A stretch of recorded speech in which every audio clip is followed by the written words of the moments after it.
Эфир абхазского телевидения продолжает русская служба новостей. Здравствуйте.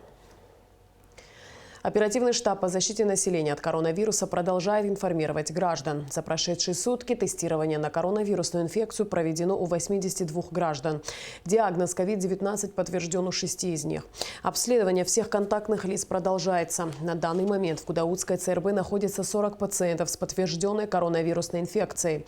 Оперативный штаб по защите населения от коронавирусной инфекции призывает граждан Абхазии соблюдать все необходимые меры предосторожности, чтобы избежать заражения.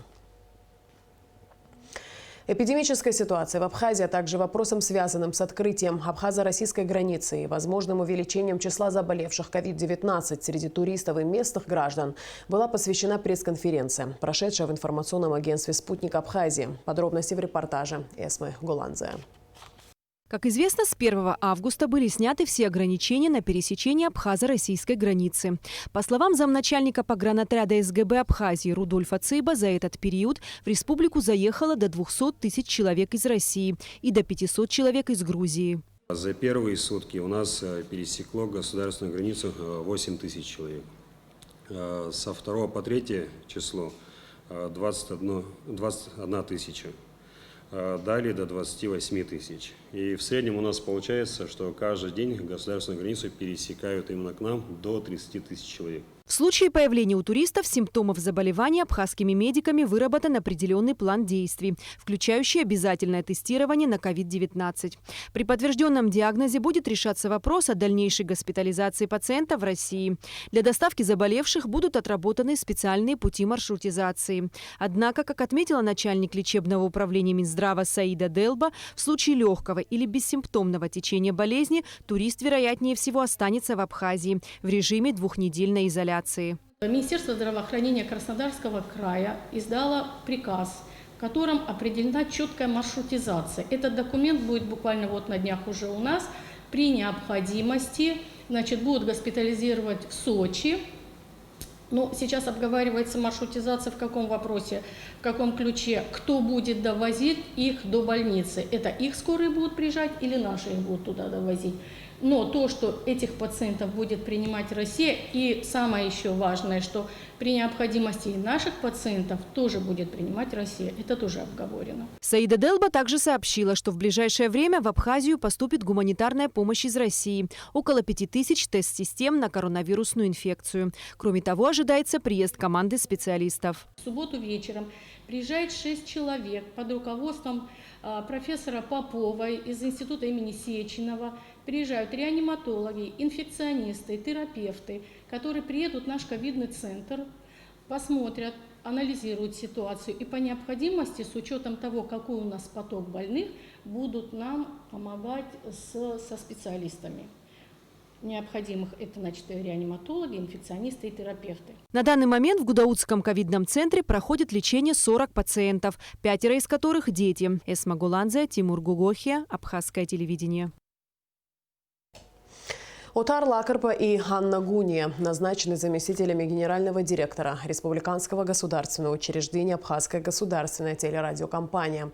Соответствующее распоряжение Кабинета министров подписал премьер-министр Александр Анкваб 7 августа.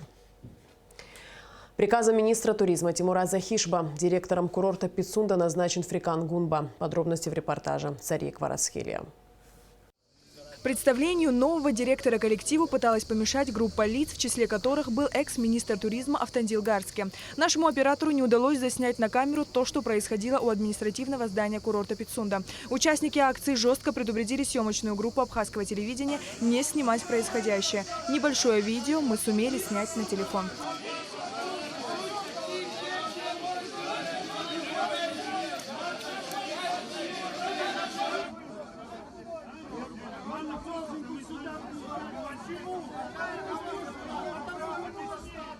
После того, как состоялось представление нового директора курорта Пицунда Фрикана Гунба, нам удалось взять интервью у заместителя министра туризма Дато Каджая. Надеемся на слаженную работу коллектива. Фрикан Викторович человек опытный, ответственный.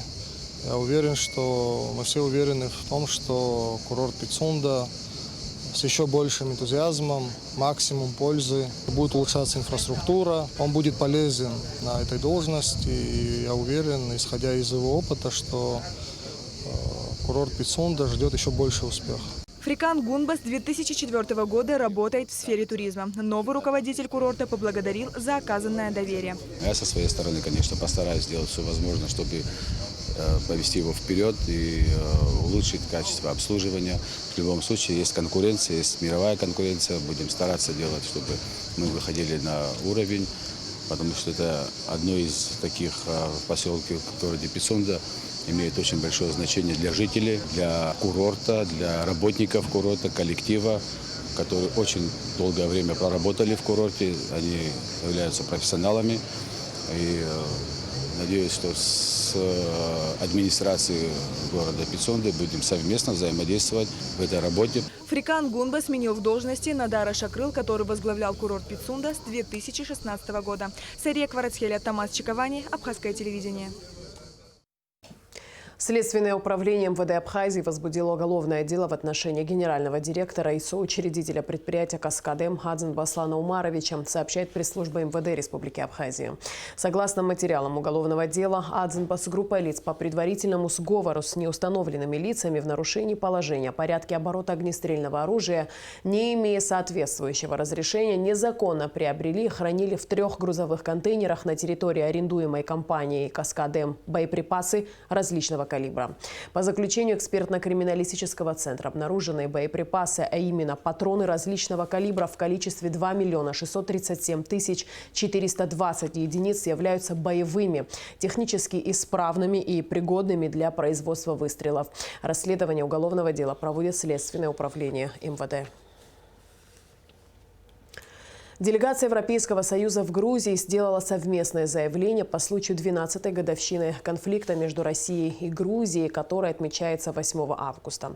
В документе выражается поддержка суверенитета и территориальной целостности Грузии. Данное заявление прокомментировали в МИД Абхазии. Сразу же обращает на себя внимание тенденция формулировки, в которой в концентрированном виде отражена крайне односторонняя позиция Тбилиси и его западных партнеров.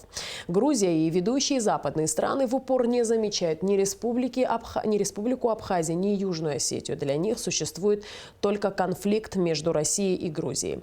Отмечается, в частности, в комментарии внешнеполитического ведомства. В МИД Абхазии считают крайне неубедительным утверждение о приверженности ЕС усилиям по стабилизации и разрешению конфликта в Грузии, в том числе своим участием в качестве сопредседателя Женевских дискуссий. Центральная избирательная комиссия Абхазии зарегистрировала инициативную группу по выдвижению Тимура Бея кандидатом в депутаты Народного собрания по Абзыбскому избирательному округу номер 10. 29 июля была зарегистрирована инициативная группа по выдвижению кандидатом в депутаты парламента по этому же избирательному округу Тамази Лейба. Как известно, 12 июля на выборах депутата парламента по Абзыбскому избирательному округу номер 10 ни один из кандидатов не получил больше половины голосов избирателей, принявших участие в голосовании. В связи с этим ЦИК назначил повторные выборы по этому округу на 13 сентября. Вышла в свет книга ведущего научного сотрудника Абхазского института гуманитарных исследований, кандидата исторических наук, полковника в отставке Валико Пачуля «Боевые действия в грузино-абхазской войне». Сборник включает в себя документы и материалы, хранившиеся в военном архиве Министерства обороны. Они рассказывают об образовании вооруженных сил Абхазии, создании военных структур. Также в книге опубликованы ежедневные оперативные сводки Министерства обороны о боевых действиях на фронтах. Документы, расположенные в хронологическом порядке и публикуются полностью без каких-либо сокращений в тексте, имеют научно-справочные сведения. Они посвятили жизнь баскетболу. В Государственном комитете по вопросам молодежи и спорту чествовали спортсменов-ветеранов, почетных мастеров спорта Абхазии Джансуха Губазы и Рафика Гаспарян. Репортаж Гугут Сабардания. День рождения – лучший повод увидеться с друзьями и вспомнить яркие моменты насыщенной спортивной жизни. Встретившись после долгой разлуки, вспоминая былые времена, соревнования и сборы, взлеты и падения, смешные, а порой и нелепые случаи. Они не могут наговориться. Кроме того, что ветераны спорта Джансух Губас и Рафик Гаспарян празднуют день рождения в один день, они еще и много лет играли в одной баскетбольной команде. С Джоном нам пришлось играть даже в спортшколе вместе, с Хашбой, с ним. Вот. Джон играл очень хорошо. Вот. И ты запомнил, помнишь? Молодость, да? Да. Нет, помнишь, играли, когда 102, как нас зажали, когда мы вышли на серебряные медали, должны были первое место взять. Баскетбольный матч 1953 года Рафик Гаспарян помнит хорошо. Те досадные чувства, когда их команда несправедливо проиграла всего лишь 1 очко, он испытывает и сегодня. Интересную историю, усевшись рядом с дедушкой, внимательно слушает и внук ветерана спорта. Остается полминуты. И мы выигрываем 77-78. И судьи там начали придираться, что время неправильно засекли, то и дают дополнительное время. И из Израиля такой был у нас Куцо, тренером временно. Вот, он там что-то поспорил, такой темпераментный был. Дают ему персонально, технически. Вот. И вот они забрасывают 1 и 2. Вот, и выигрывают на 1 очко. Значит, 79-78, и мы проиграли. В Государственном комитете по делам молодежи и спорту всегда рады ветеранам. К 85-летнему юбилею руководство Госкомспорта вручило Джансуху Губас и Рафику Гаспаряну памятные подарки, цветы и денежное вознаграждение. Всю свою жизнь друзья посвятили баскетболу, добившись больших успехов. Джансух Губас – заслуженный работник физической культуры и спорта Абхазии, почетный мастер спорта по баскетболу, кавалер ордена Акзябша 2 степени. Рафик Гаспарян – чемпион Абхазии по баскетболу с 1950 по 1954 годы, почетный мастер спорта Республики Абхазия. Гугуца Вардания, Руслан Орлов, Абхазское телевидение. И в конце выпуска прогноз погоды.